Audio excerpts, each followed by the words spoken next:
In this world, the moon is undergoing a mutation that will cause the temperature to rise above 100 degrees. The surface becomes so hot that power plants explode due to the heat. You can't walk outside for more than 20 seconds without fainting, and the asphalt is so hot that if you touch it, you melt. With the whole world unable to leave their homes, supplies have become the most valuable commodity. Our protagonist survived for 5 years with his girlfriend. However, as soon as his supplies began to run out, she sent a guy to kill him before everything was depleted. But now, 5 years back in time before it all started, he has the ability to stockpile food and resources. And in this life, he will accumulate 3 billion resources and vows to be the cruelest person to seek revenge on everyone. But at this moment, our protagonist is on the bus where people are discussing how Mount Fuji has experienced an earthquake that killed dozens of people. And now their city is also being evacuated. The girl in the tight pink dress says they had to leave so quickly that she couldn't even buy supplies. The guy beside her says all the supplies from the surrounding cities disappeared mysteriously, and the other guy with shaved hair says the same thing happened at Donman Lake in Chiangsaen City and also at the Dahunan warehouse. The girl is scared, saying all this must be worth billions. It's at this point that our protagonist from behind everyone says it's actually worth trillions. And the disappearance of so many supplies plus all these natural disasters shows that something is going on. It's good to be alert. The girl asks him if it's the end of the world, while the guy in the green shirt says he's excited. He can't wait for people to be treated equally. But our protagonist thinks that inequality will only increase. Even at the end of the world, there wasn't a day when life was equal. After all, he personally experienced it. In his past life, he was just an ordinary delivery guy, until suddenly the apocalypse began and heat waves hit the whole earth. The tectonic plates moved and creatures hidden in the core emerged to the surface. The whole world changed overnight, and in this new world, there was a new order. In a society of extreme scarcity, even simple supplies like instant noodles were worth millions. And a sausage was enough to buy any favor. In that world, everyone gave up on normality. And now, after everything that happened in his life, he was reborn a month before it all started. The girl in the pink dress clings to him and says she's kind of scared. Can he calm her down? But he leaves, saying there are more important things to do, leaving her puzzled. Outside the bus, he wonders. In an apocalypse, what's more important? Obviously, supplies and resources. In his past life, he spent all his time searching for them. But this time, he will prepare in advance. He works at this Walmart, and at the moment, the boss is saying he will have his salary reduced. He says it's okay and apologizes, remembering that in the first apocalypse, when everything started, the boss of this place took all the supplies and fled. So now, as compensation, he will take them for himself. He then opens the warehouse, and the system begins to detect all the nearby supplies and sends them to his spatial space. A huge area with a dimension of over 10,000 meters. With this ability, he has been stealing even water from lakes and taking all the supplies from cities that are going to be destroyed. After all, if instant noodles are worth so much, imagine real food. The best part is that time there is frozen, so it means the food stays perfect, no matter how long it stays there. Finally, he will have something to eat. The system shows how many resources were acquired in this activation, and he feels that after taking so much, he's finally prepared. At this moment, 3 guys from work enter the completely empty warehouse and ask what happened. Our protagonist reveals that he took everything, and the boss says he has no idea how he did it, but orders the other 2 to get him. But the moment they approach, he takes a step back and mysteriously disappears into thin air. They stand there puzzled, wondering where he disappeared to, while he reappears outside. This is his second ability, spatial jump. Using his spatial power, he can teleport up to 3 meters away. With this, he can gather supplies much more easily and escape without a fuss. He tosses his uniform in the air, declaring the collection complete. Then he receives a message on his phone from the authorities warning that the Earth is undergoing strange movements and everyone should be cautious because a disaster could happen. But there's no need to panic. Our protagonist finds this curious since nothing has really started yet and they're already saying this. Does it mean they somehow know the future? At that moment, he receives a call from his girlfriend, Jang Seokyeon. He sighs and answers, and she scolds him, asking how he had the nerve to put their house up for sale. Does he think she'll really stay with him if he sells the house? He needs to be more responsible as a man because even though she doesn't want the house, she's still a woman. And if he wants to prove to her that he's a real man, he should hand over the house to make her feel secure. Su Chen, our protagonist, asks if she has anything else to say. She says, what kind of attitude is this? If he hands over the house, she'll give him another chance. Just transfer the documents to her. But if he doesn't do that, don't even think about marrying her. But Su Chen hangs up without saying anything. He remembers that in the last 5 years of the apocalypse, he went out every day to hunt for supplies to feed her, and even took her to one of the safe zones. If it weren't for him, she would have starved in the first few days. But still. And he remembers a day when he returned home and was attacked from behind. All because he wasn't bringing in as many supplies, and they wanted to know if he was hiding something.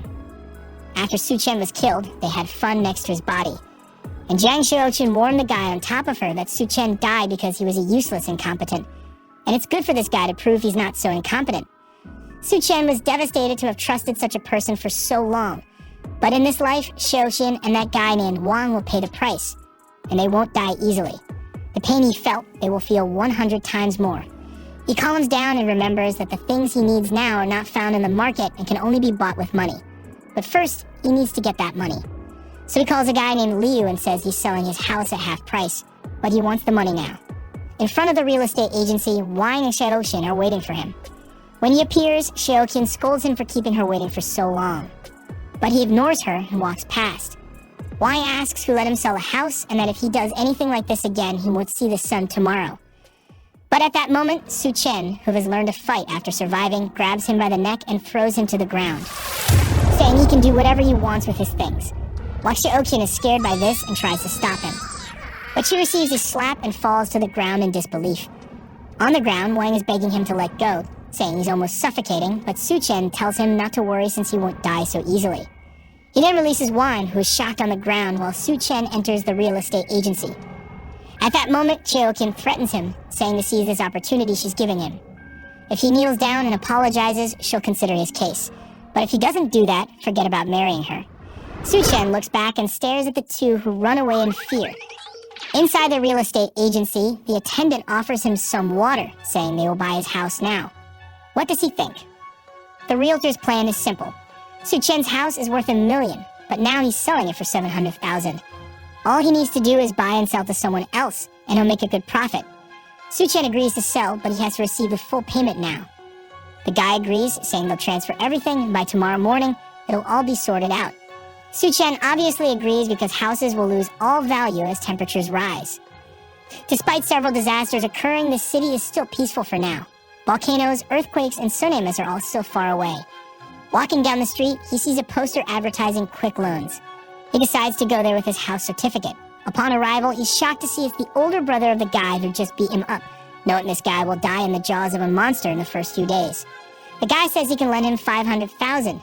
He just needs to leave the house certificate. Su Chen hands over the certificate, saying he wants another $100,000 and promises to win it all back at the casino in a week.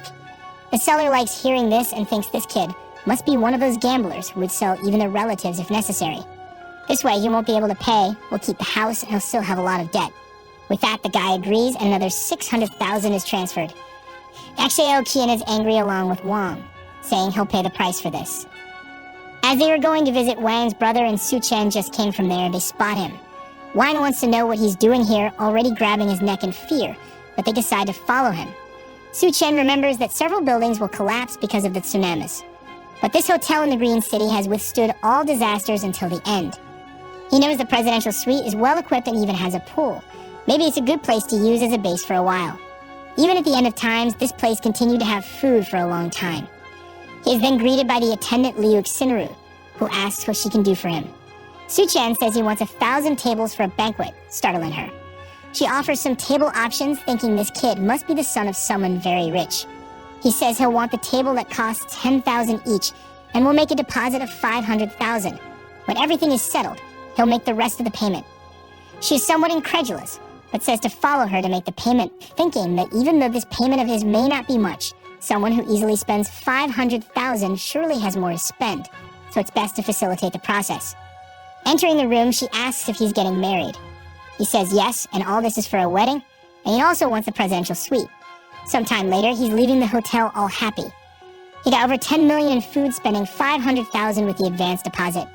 And it doesn't matter about the rest, since when the apocalypse begins, the ice blocks he'll have will be worth billions. Watching him leave, she thinks whoever marries him is a lucky girl. At that moment, Xiaoqun appears and asks what that person was doing. The attendant asks who she is, and she says she's Su Chen's girlfriend. The attendant then says her boyfriend ordered a banquet for over 1,000 people and paid $500,000. To have a boyfriend like him, she's really lucky. However, the attendant is looking and thinking this girl is at most a 7. But she has a good body. Why do rich guys always like women like this? Xiaoqian and Yang are shocked. A $10 million banquet.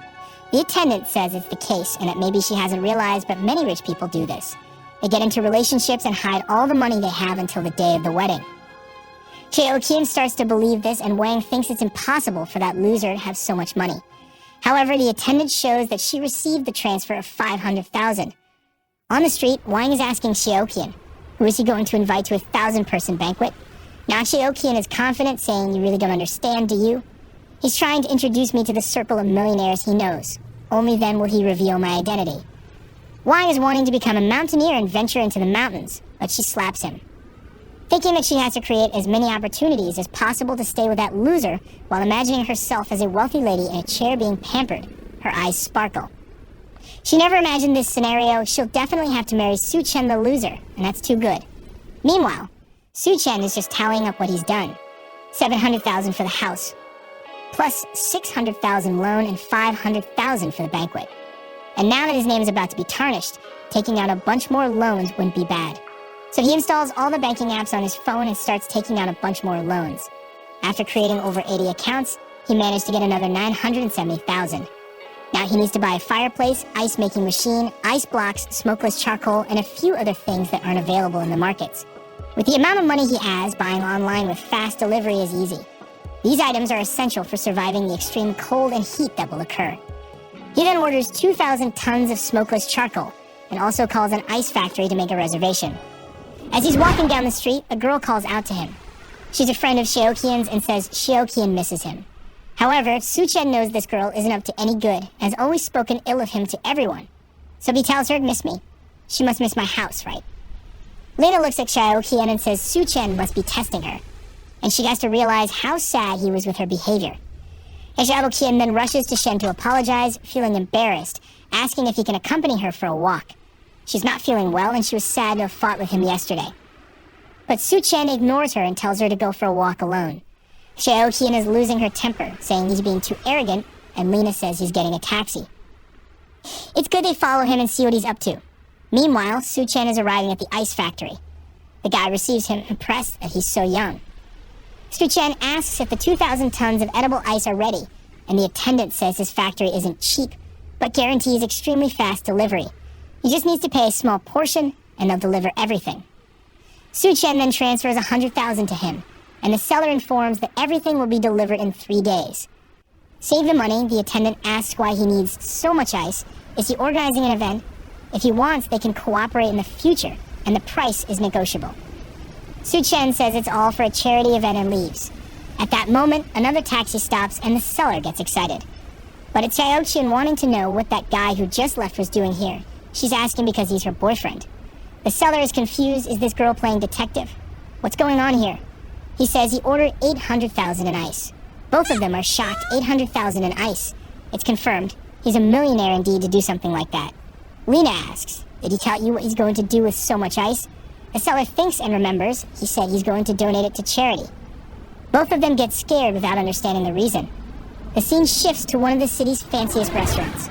In his past life, he never enjoyed anything before everything was destroyed, and even having a coffee was a luxury. Looking at the menu, he sees it's all quite expensive. And on the last page, there's something for 17,000 with a question mark. He asks what it is, and the attendant says it's a special item made by their chef. Su Chen says it sounds good and places the order. He remembers that in his past lives, several creatures mutated.